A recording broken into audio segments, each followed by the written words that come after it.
Hello everyone, welcome to my channel study 90। Friends, हम लोग इस चैनल पे टीजीटी पीजीटी बायोलॉजी का प्रैक्टिस सेट कर रहे थे, जिसमें डाइजेशन का प्रैक्टिस सेट कंप्लीट हो चुका है और रिस्पायरेशन शुरू हुआ था, जिसमें कि हम लोग रिस्पायरेशन से पार्ट 1 कर लिए हैं। आज जो क्वेश्चन चलेगा वो पार्ट 2 चलेगा। तो चलिए देखते हैं पार्ट 2 में क्या है। तो आइए क्वेश्चन नंबर फर्स्ट देखते हैं आज का। देखिए क्वेश्चन नंबर फर्स्ट आज क्या है कि which of the following condition will be shift the oxygen hemoglobin dissociation curve to the right in a Bohr effect। देखिए इसमें पूछा है कि which of the following condition will be shift the oxygen hemoglobin dissociation curve to the right in a Bohr effect। देखिए Bohr effect जो होता है जिसमें ऑक्सीजन हीमोग्लोबिन कर्व जो बताया गया था, तो ऑक्सीजन हीमोग्लोबिन डिसोसिएशन कर्व जो होता है वो कब बोहर इफेक्ट में जाता है। तो बोहर इफेक्ट में कब हो जाता था, तो कब जाता था जब वहाँ का जो हाइड्रोजन का प्रेशर होता था, हाइड्रोजन का प्रेशर क्या होता था, कम होता था। ठीक है, देखिए इसमें क्या था कि जो ऑक्सीजन हीमोग्लोबिन डिसोसिएशन कर्व होता है, जब क्या होता है टेम्परेचर, पीएच और CO2 इन तीनों को लेकर देखते हैं। तो पीएच जब क्या हो, पीएच क्या हो, लो हो, पीएच लो हो और CO2 क्या हो, हाई प्रेशर हो। जब पीएच लो हो और CO2 हाई प्रेशर हो तो ऑक्सीजन हीमोग्लोबिन कर्व जो होता है वो राइट साइड में शिफ्ट होता है। कौन साइड में शिफ्ट होता है, राइट साइड में शिफ्ट होता है। और जब क्या होता है पीएच हाई हो, पीएच कैसा हो, हाई हो और CO2 कैसा हो, लो हो। जब CO2 लो हो तब ये क्या होता है, ये कर्व जो होता है ये लेफ्ट साइड में शिफ्ट होता है। ठीक है, तो चलिए अगला क्वेश्चन देखते हैं। Question number 32। 32 में क्या दिया है, at high CO2 tension oxy haemoglobin dissociation curve. देखिए वही क्वेश्चन सेम वही ऊपर वाला जो बताया है कि एट हाई CO2 टेंशन, जब CO2 क्या हो, हाई हो, CO2 का जो टेंशन या तनाव या प्रेशर कैसा हो, हाई हो, तब ऑक्सी हीमोग्लोबिन डिसोसिएशन कर्व किधर जाता है। तो जब CO2 हाई था तो किधर जाता था, राइट साइड में जाता था। तो चलिए देखते हैं इसमें पहला ऑप्शन क्या दिया है, शिफ्ट टू लेफ्ट साइड। जी नहीं, ये लेफ्ट साइड में नहीं जाता है। लेफ्ट साइड में कब जाता था, जब CO2 का प्रेशर या टेंशन जो है वो लो होता था। बी दिया है शिफ्ट टू एनी साइड, किधर भी साइड जाएगा, नहीं ये तो गलत है। Shift to right side only, देखिए ये सही है। जब क्या हो, CO2 का प्रेशर या टेंशन ज़्यादा होता था तब ऑक्सीजन हीमोग्लोबिन कर्व जो होता था वो किस साइड शिफ्ट होता था, राइट साइड में शिफ्ट होता था। ठीक है, तो क्या हो जाएगा, ऑप्शन नंबर सी हो जाएगा। चलिए आगे देखते हैं। 33 में क्या दिया है, देखिए दिया है how many molecule of oxygen can bind to 4 molecule of myoglobin. देखिए दिया है कि ऑक्सीजन का जो 4 मॉलिक्यूल है, ठीक है, मायोग्लोबिन के कितने मॉलिक्यूल को बॉन्ड करता है, तो कितने देखिए मायोग्लोबिन का एक मॉलिक्यूल ऑक्सीजन के एक मॉलिक्यूल से बाइंड करता है। एक मायोग्लोबिन का जो मॉलिक्यूल होता है वो O2 के एक एक मॉलिक्यूल को बाइंड करता है। तो क्या हो जाएगा यहाँ पे, देखिए मायोग्लोबिन का कितना दिया है, 4 दिया है, तो ऑक्सीजन भी कितना हो जाना चाहिए, 4 हो जाना चाहिए। ठीक है, ऑप्शन कौन-सा हो जाएगा, ऑप्शन नंबर ए हो जाएगा। चलिए आगे देखते हैं, अगला क्वेश्चन क्या दिया है। देखिए दिया है कि under normal condition red blood cell are continuously destroyed and new ones produced at which of the following rate. देखिए नॉर्मल कंडीशन में जो आरबीसी होता है वो कितना प्रोड्यूस होता है। तो नॉर्मल कंडीशन दिया है, तो नॉर्मल कंडीशन में हम लोग देखेंगे कि ये कितना प्रोड्यूस होता है। तो सबसे पहले 1 सेकंड में देखेंगे, तो 1 सेकंड में ये कितना होता है, लगभग 2 मिलियन। तो ये लगभग क्या होता है, आरबीसी का जो प्रोडक्शन होता है वो 1 सेकंड में 2 मिलियन होता है। तो 1 सेकंड में 2 मिलियन हो गया, तो 60 क्या हो जाएगा, यहाँ पे 1 मिनट में निकालेंगे तो 60 सेकंड में कितना हो जाएगा, 60 सेकंड इंटू 2 मिलियन, तो कुल मिला के कितना हो जाएगा, 120 मिलियन पर मिनट्स, क्योंकि यहाँ मिनट्स में दिया है तो इसलिए हम लोग क्या करेंगे, मिनट्स में निकालेंगे, तो ऑप्शन नंबर ए हो जाएगा। चलिए आगे देखते हैं, क्वेश्चन नंबर 35। 35 में क्या दिया है? देखिए दिया है कि ग्लाइकोलाइसिस का अंतिम उत्पाद है, तो ग्लाइकोलाइसिस साइकिल जो होता है उसका लास्ट प्रोडक्ट क्या होता है? तो लास्ट प्रोडक्ट क्या होता है ग्लाइकोलाइसिस साइकिल का? पायरुविक एसिड होता है। और पायरुविक एसिड के कितने अणु बनते हैं? 2 अणु बनते हैं। तो क्या हो जाएगा? ऑप्शन नंबर सी हो जाएगा। चलिए आगे देखते हैं, 36 का देखते हैं क्या है? देखिए 36 में क्या दिया है? देखिए सेम वही क्वेश्चन दिया है कि ग्लाइकोलाइसिस साइकिल का अंतिम उत्पाद क्या है? तो क्या हो जाएगा? पायरुविक एसिड हो जाएगा। चलिए आगे देखते हैं, आगे क्या है? देखिए आगे भी सेम वही क्वेश्चन दिया है, तो इसको हटा देते हैं। 38 का भी वही क्वेश्चन, ये बहुत इम्पोर्टेंट है, ये लगभग हमेशा पूछा जाता है, इसीलिए ये क्वेश्चन क्या है आगे भी दिया है। चलिए आगे देखते हैं 39 का। 39 में क्या दिया है? देखिए दिया है कि final acceptor two electrons in aerobic respiration, वायवीय श्वसन में इलेक्ट्रॉन का अंतिम ग्राही क्या होता है? देखिए वायवीय श्वसन दिया है मतलब O2 इसमें आवश्यक होगा, तो इसमें इलेक्ट्रॉन ग्राही दिया है, तो इलेक्ट्रॉन ग्राही का अंतिम वायवीय श्वसन में इलेक्ट्रॉन का अंतिम ग्राही क्या होगा? ऑक्सीजन होगा, तो इसमें क्या हो जाएगा? Molecular O2। चलिए आगे देखते हैं, अगला क्या दिया है 40 का। 40 में क्या दिया है कि main method of fatty acid oxidation in a cell is. देखिए फैटी एसिड ऑक्सीडेशन क्या है? तो फैटी एसिड फैट के ऑक्सीडेशन की क्रिया जो होती है वो बीटा ऑक्सीडेशन कहलाती है। क्या कहलाती है? बीटा ऑक्सीडेशन कहलाती है। तो फैटी एसिड की ऑक्सीडेशन की क्रिया को क्या कहते हैं? बीटा ऑक्सीडेशन कहते हैं। और ये कैसी क्रिया होती है? ये एक कैटाबोलिक क्रिया होती है। ठीक है, कैसी क्रिया होती है? कैटाबोलिक क्रिया होती है। चलिए आगे देखते हैं 41 का। 41 में क्या दिया है? दिया है how many ATP can be form from one acetyl coenzyme A in Krebs cycle. तो क्रेब्स साइकिल में एटीपी के कितने अणु बनते हैं? एक एसिटिल कोएंजाइम से एटीपी के कितने अणु बनते थे? 12 एटीपी बनते थे। किसमें? क्रेब्स साइकिल में। ठीक है, ग्लाइकोलिसिस साइकिल में पूछेगा तब। ग्लाइकोलिसिस साइकिल में कुल 8 अणु बनते हैं। चलिए आगे देखते हैं, अगला दिया है metabolic water is by product of the process of. देखिए कौन मेटाबॉलिक वाटर जो होता है वो किसका बाई प्रोडक्ट होता है? तो किसका, किस क्रिया में वाटर निकलता है? किस में निकलता है? रिस्पायरेशन में निकलता है। तो रिस्पायरेशन में देखिए ऑप्शन देखिए, ए दिया है डाइजेशन, ये गलत हो जाएगा। बी दिया है एक्सक्रीशन, ये भी गलत हो जाएगा। सी दिया है मसल एक्टिविटी, ये भी गलत हो जाएगा। डी दिया है टिश्यू रिस्पायरेशन, तो किस में निकलता है? टिश्यू रिस्पायरेशन में, तो क्या हो जाएगा? ऑप्शन नंबर डी हो जाएगा। चलिए आगे देखते हैं 43 का। 43 में क्या दिया है? देखिए दिया है कि which of the following occurs in mitochondria, निम्न में से कौन सा माइटोकॉन्ड्रिया के अंदर होता है? इसमें बताना है कि कौन सी ऐसी क्रिया है जो माइटोकॉन्ड्रिया के अंदर पाई जाती है। देखिए ऑप्शन नंबर ए दिया है ग्लाइकोलिसिस, क्या ग्लाइकोलिसिस माइटोकॉन्ड्रिया के अंदर होता है? नहीं होता है, तो ये क्या हो जाएगा? ये गलत हो जाएगा। बी दिया है ग्लाइकोजिनोलाइसिस, ग्लाइकोजिनोलाइसिस होता है माइटोकॉन्ड्रिया में? नहीं होता है। सी दिया है टीसीए साइकिल, ठीक है, जिसको बोलते हैं ट्राई कार्बोक्सिलिक एसिड साइकिल, इसी को कहा जाता है क्रेब्स साइकिल। तो क्रेब्स साइकिल हमारे शरीर में कहाँ होता है? ये होता है माइटोकॉन्ड्रिया में होता है। ठीक है, जबकि ग्लाइकोलिसिस कहाँ होता है? ग्लाइकोलिसिस जो होता है वो कोशिका द्रव्य में होता है, साइटोप्लाज्म में होता है। तो क्या हो जाएगा? ऑप्शन नंबर सी हो जाएगा, टीसीए साइकिल। चलिए आगे देखते हैं, अगला क्या है?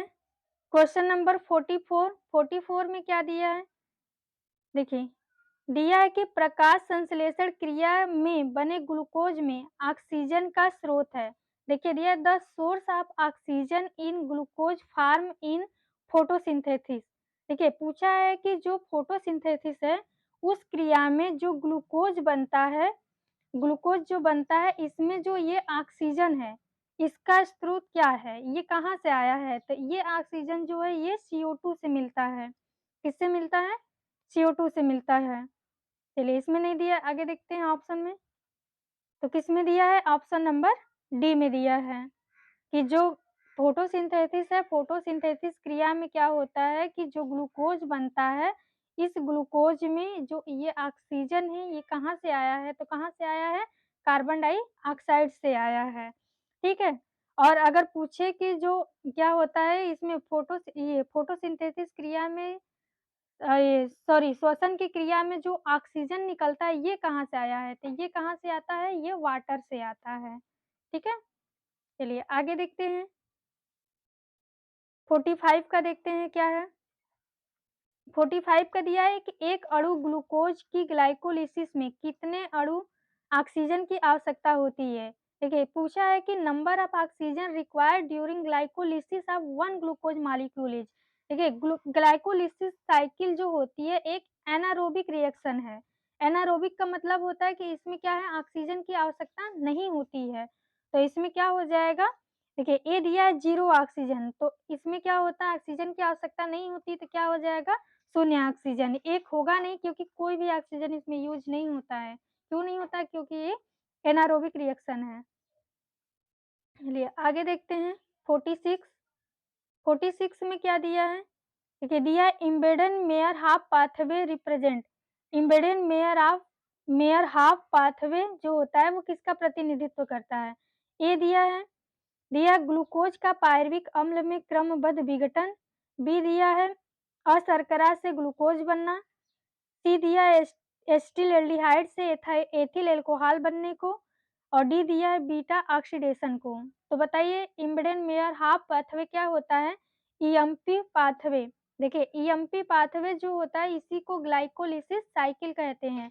तो ग्लाइकोलिसिस साइकिल में क्या होता है जो ग्लूकोज होता है उसका क्रमबद्ध विघटन होता है और क्या बनता है? पायरुविक एसिड बनता है। तो इसमें कौन सा ऑप्शन हो जाएगा? ऑप्शन नंबर ए हो जाएगा। चलिए आगे देखते हैं 47 का। ये 47 में क्या दिया है? दिया है which is common between aerobic respiration and anaerobic respiration.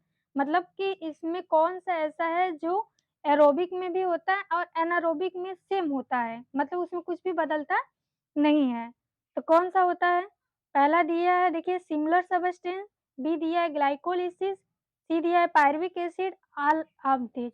देखिए जो ग्लाइकोलिसिस साइकिल होती है वो चाहे एनारोबिक जीव हो या एरोबिक एनिमल हो, सभी में क्या होता है? सेम होता है। तो क्या हो जाएगा? ऑप्शन नंबर बी हो जाएगा। चलिए आगे देखते हैं 48। 48 में क्या दिया है? ये दिया है कि ग्लाइकोलिसिस साइकिल का दूसरा नाम है। तो ग्लाइकोलिसिस साइकिल का दूसरा नाम अभी बताया कि ईएमपी पाथवे। तो ईएमपी साइकिल जो होता है वो क्या होता है? ग्लाइकोलिसिस साइकिल है। देखते हैं ऑप्शन। ए दिया है कार्बन साइकिल, बी दिया है टीसीए साइकिल, सी दिया है ईएमपी साइकिल और डी दिया है एचएमएस साइकिल। ठीक है, तो क्या हो जाएगा? ऑप्शन नंबर सी हो जाएगा। चलिए आगे देखते हैं 49 का क्या दिया है? 49 में दिया है, एक मिनट, आइए 49 पे चलते हैं। चलिए देखिए 49 का क्या दिया है, देखते हैं। देखिए दिया है कि क्रेब्स साइकिल में उत्पादित होने वाली NADH2 की संख्या है। मतलब क्रेब्स साइकिल जो होती है इसमें NADH2 की संख्या कितनी होती है? तो कितनी होती है? 4 होती है। और CO2 की संख्या कितनी होती है? 2 होती है। क्रेब्स साइकिल में CO2 कितने बनते हैं? 2 बनते हैं। चलिए आगे देखते हैं 50 का। 50 में क्या दिया है? देखिए दिया है कि the amount of energy given by one molecule of ATP. ATP के एक अणु देने वाली ऊर्जा का दर है। मतलब एटीपी के एक अणु से कितनी ऊर्जा मिलती है? तो कितनी ऊर्जा मिलती है देखते हैं। देखिए ऑप्शन दिया है 7.3 किलो कैलोरी, बी दिया है 7600 किलो कैलोरी, सी दिया है 721 किलो कैलोरी, डी दिया है 1000 किलो कैलोरी। तो क्या होता है एटीपी के एक अणु से कितनी ऊर्जा निकलती है? 7.3 किलो कैलोरी। ठीक है, चलिए आगे देखते हैं 51 का देखते हैं। 51 में क्या दिया है कि the percentage of alveolar air exchange with each breath. देखिए दिया है प्रत्येक श्वास के साथ विनिमय होने वाले वायु कोशिका वायु का प्रतिशत है। मतलब जब हम साँस लेते हैं तो जो एल्वियोलर एयर होता है, वो उसका कितना परसेंट एक्सचेंज होता है। तो एल्वियोलर जो एयर होता है, उसका लगभग 5% क्या होता है, एक्सचेंज होता है। तो ऑप्शन नंबर क्या हो जाएगा? ऑप्शन नंबर ए हो जाएगा। आगे देखते हैं 52 में क्या दिया है? देखिए, दिया है कि C2 साइकिल क्या है? 52 में पूछा है कि C2 चक्र क्या है? देखिए, C2 साइकिल जो होता है, इसको GC साइकिल या ग्लाइकोलेट साइकिल कहते हैं। तो इसका क्या हो जाएगा? ऑप्शन नंबर ए हो जाएगा। देखिए, C2 साइकिल क्या होता है? जो फोटो रिस्पायरेशन होता है, फोटो रिस्पायरेशन में क्या होता है कि 2 कार्बन युक्त परमाणु बनते हैं। परमाणु या जो 2 कार्बन युक्त कंपाउंड बनते हैं, तो वही जो 2 कार्बन युक्त कंपाउंड होते हैं, उसी के बनने के कारण जो फोटो रिस्पायरेशन होता है, उसी को क्या कहा जाता है? C2 साइकिल कहा जाता है और इसको ग्लाइकोलेट साइकिल भी कहते हैं। ठीक है, चलिए आगे देखते हैं। आइए 52 हो गया, 52 के बाद आते हैं 53 पे। 53 में देखिए क्या पूछा है कि पूछा है the capacity of lungs for air in A healthy man in about. देखिए एक स्वस्थ मनुष्य में वायु के लिए फेफड़ों की क्षमता होती है लगभग। तो एक स्वस्थ मनुष्य के लिए वायु की फेफड़ों की क्षमता कितनी होती है? कल मैंने बताया था कितनी होती है? 58 5800 होती है। तो इसमें 5800 कोई ऑप्शन ही नहीं दिया है। तो ए दिया है 500, बी दिया है 1000, सी दिया है 1500, डी दिया है 3000। तो इसमें मैक्सिमम 3000 है तो इसको मान सकते हैं, लेकिन होता कितना है? 5800 होता है। ठीक है? 5800 एमएल। आगे देखते हैं। अगला है asthma is a respiratory disease is caused due to. देखिए क्या है कि दमा श्वसन संबंधी एक रोग है जो होता है, किससे होता है? ए दिया है इन्फेक्शन ऑफ ट्रैकिया, बी दिया है इन्फेक्शन ऑफ लंग्स, सी दिया है bleeding into pleural cavity, D दिया है स्पॉज्म इन ब्रोंकियल मसल। देखिए क्या होता है? दमा क्या होता है? दमा जो होता है, जो ब्रोंकियल मसल होता है, उसमें क्या होती हैं?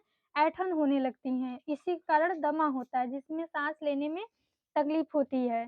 तो कौन सा हो जाएगा? ऑप्शन नंबर डी हो जाएगा, स्पॉन्ज इन ब्रोंकियल मसल्स। चलिए आगे देखते हैं 55 का।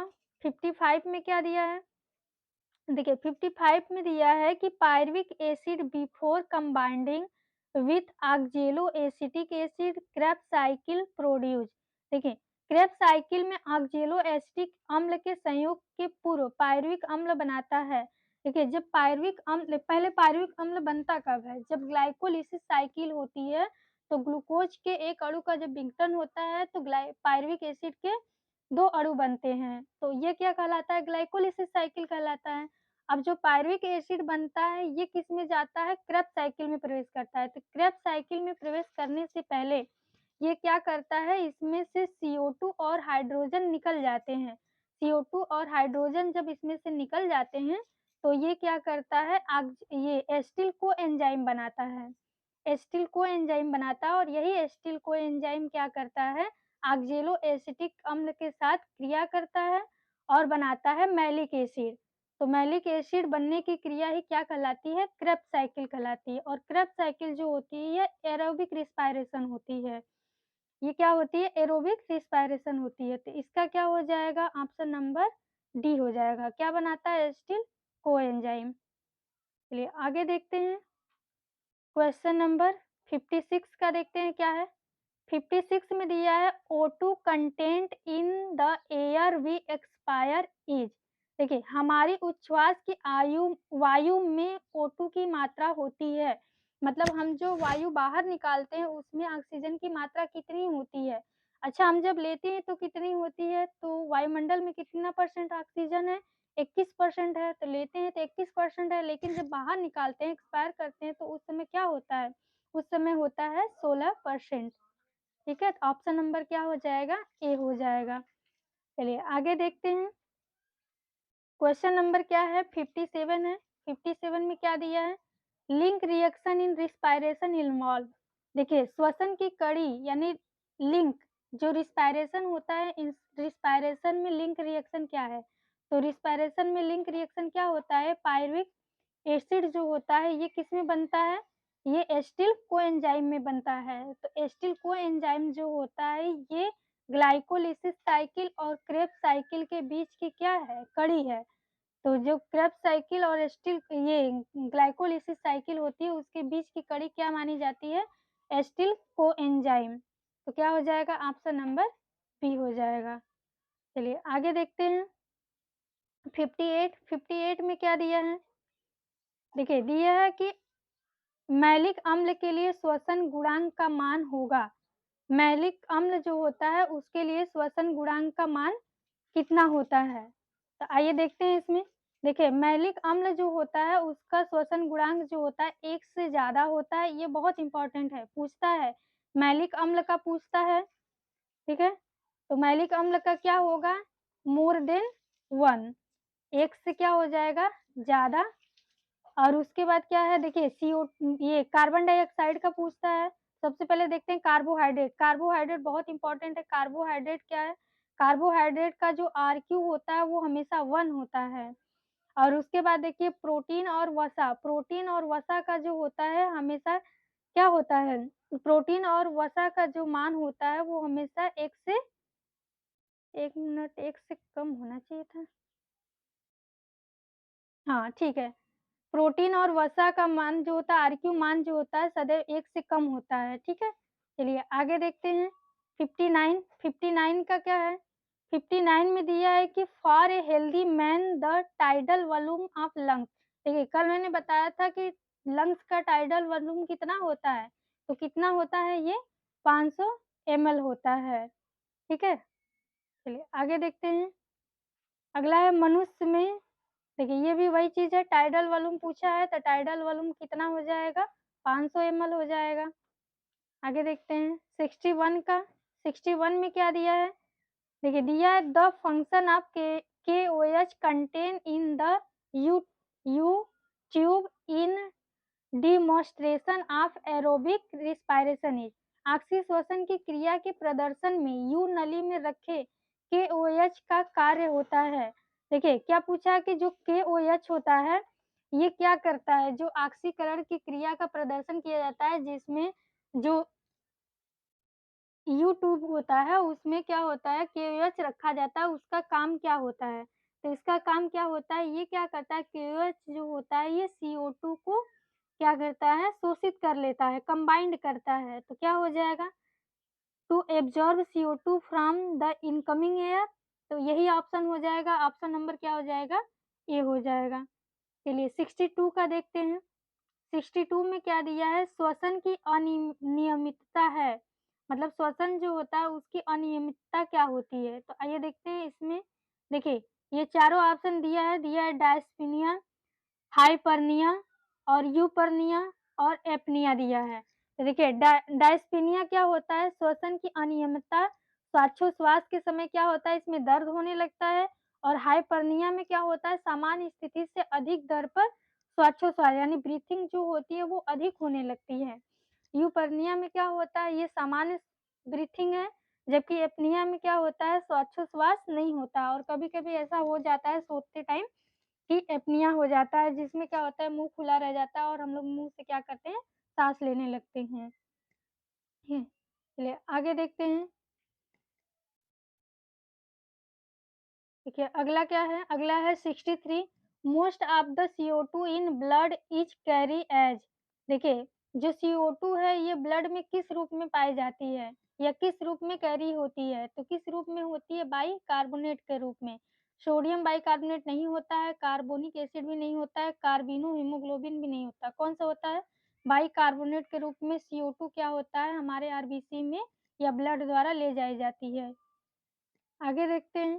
देखिए अगला दिया है ड्यूरिंग बॉडी एक्टिविटी और exercise the burning of glucose are expenditure. देखिए ये क्वेश्चन पहले भी कल वाले में भी आ चुका था।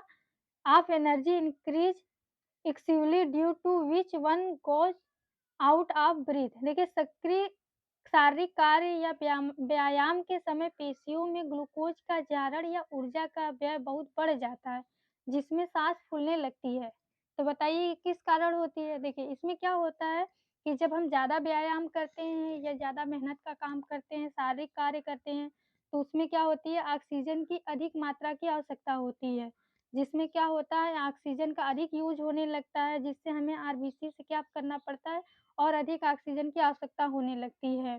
ठीक है? तो जब अधिक ऑक्सीजन की आवश्यकता होने लगती है तो उस समय क्या होगा कि उस समय जो मांसपेशियाँ होंगी उसमें ऑक्सीजन क्या हो जाएगा कम हो जाएगा। तो यानी कि किस कमी के कारण होता है ऑक्सीजन कम होने तो क्या हो जाएगा ऑक्सीजन डेप्थ। देखिए ए दिया है थकान, बी दिया है कँपकँपी, सी दिया है ऑक्सीजन डेप्थ। यही हो जाएगा ऑक्सीजन रीड मतलब ऑक्सीजन की हमें आवश्यकता पड़ जाती है। तो मतलब क्या हो जाएगा ऑक्सीजन कम हो जाएगा। चलिए आगे देखते हैं 65 65 में क्या दिया है कि इलेक्ट्रॉन ट्रांसपोर्ट चेन के द्वारा एक क्रेब्स चक्र में पानी के अणु मुक्त होते हैं। देखिए इलेक्ट्रॉन ट्रांसपोर्ट चेन के द्वारा एक क्रेब्स चक्र में पानी के कितने अणु मुक्त होते हैं? तो कितने अणु मुक्त होते हैं? 1 अणु मुक्त होते हैं। चलिए आगे देखते हैं 66 में क्या दिया है? ये 66 में दिया है कि मनुष्य में निष्कासित वायु में ऑक्सीजन लगभग होता है। ये वही क्वेश्चन है जो पीछे गया है कि मतलब जब मनुष्य क्या करता है, जो ऑक्सीजन बाहर निकालता है वो कितना परसेंट होता है? तो कितना परसेंट होता था? 4%, 10%, 20%, 16% तो कितना होता था? 16% क्या हो जाएगा? ऑप्शन नंबर डी हो जाएगा। चलिए आगे देखते हैं 67 में क्या दिया है? 67 में दिया है कि which one of the following is the connecting link between glycolysis and Krebs cycle. देखिए ये क्वेश्चन पहले मैं बताई थी कि ग्लाइकोलिसिस एवं क्रेब्स चक्र को जोड़ने वाली कड़ी कौन-सी है? तो कौन-सी कड़ी होती थी? पहला है पायरुविक अम्ल, दूसरा है आइसोसिट्रिक एसिड, सी दिया है एसिटिल कोएंजाइम और डी दिया है फास्फोग्लाइसेरिक एसिड। तो क्या होता था ग्लाइकोलिसिस साइकिल में क्या बनता था? पायरुविक एसिड बनता था और यही पायरुविक एसिड में से क्या होता है जब CO2 और हाइड्रोजन निकल जाते हैं बाहर तो अब ये क्या बना लेता था? एसिटिल कोएंजाइम बना लेता था। तो यही एसिटिल कोएंजाइम क्या है कि आगे जाके ऑक्ज़ैलोएसिटिक एसिड से क्रिया करता है और मैलिक एसिड बनाता है। तो ये जब ये क्या करता है एसिटिल कोएंजाइम ऑक्ज़ैलोएसिटिक एसिड से क्रिया करता है, तो यही क्या होता है किसमें प्रवेश करता है? क्रेब्स साइकिल में प्रवेश करता है। तो क्या हो जाएगा? ऑप्शन नंबर सी हो जाएगा। चलिए आगे देखते हैं। 68 का देखते हैं क्या दिया है? देखिए 68 में दिया है कि the site of Krebs cycle in the cell is. देखिए कोशिका चक्र में क्रेब्स साइकिल का स्थल है मतलब कि क्रेब्स साइकिल हम कोशिका चक्र में कहाँ होता है? तो कहाँ होता है ये? ये होता है माइटोकॉन्ड्रिया में होता है। जबकि ग्लाइकोलिसिस साइकिल जो होती है वो कहाँ होती है? वो साइटोप्लाज़्म में होती है और फोटोसिंथेसिस कहाँ होती है? क्लोरोप्लास्ट में होती है और ये क्रेब्स साइकिल कहाँ होता है? माइटोकॉन्ड्रिया में होता है। ठीक है? तो क्या हो जाएगा? ऑप्शन नंबर सी हो जाएगा। चलिए आगे देखते हैं 69 का। 69 में क्या दिया है? देखिए 69 में दिया है कि in Krebs cycle a 6 carbon compound is formed by the combination of acetyl coenzyme and देखिए क्रेब्स चक्र में 6 कार्बन यौगिक का निर्माण एसिटिल कोएंजाइम के निम्न से संबंधित होने से होता है। मतलब क्रेब्स साइकिल जो होती है एसिटिल कोएंजाइम जो होता है वो किससे रिएक्शन करता है? तो किससे करता था? ए दिया है सक्सिनिक एसिड, बी दिया है एक्जेलोएसिटिक एसिड, सी दिया है सिट्रिक एसिड, डी दिया है मैलिक एसिड। तो एसिटिल कोएंजाइम एंजाइम जो होता है किससे संबंधित होता है या किससे बॉन्ड करता था? ऑक्ज़ैलोएसिटिक एसिड से। तो क्या हो जाएगा? ऑप्शन नंबर बी हो जाएगा। चलिए आगे देखते हैं 68 69 था 70 आइए 70 पे देखते हैं क्या है? देखिए दिया है which one of the following molecule connect glycolysis and Krebs cycle. देखिए वही क्वेश्चन है कि निम्नलिखित में से कौन सा अणु ग्लाइकोलिसिस एवं क्रेब्स चक्र को जोड़ता है? तो कौन जोड़ता था? Acetyl coenzyme. तो क्या हो जाएगा? ऑप्शन नंबर ए हो जाएगा। चलिए आगे देखते हैं 71 71 में क्या दिया है? देखिए दिया है how many molecules of CO2 are produced each TCA cycle. ठीक है? From one molecule of glucose. देखिए ग्लूकोज के एक अणु से TCA चक्र में कितने अणु CO2 के बनते हैं?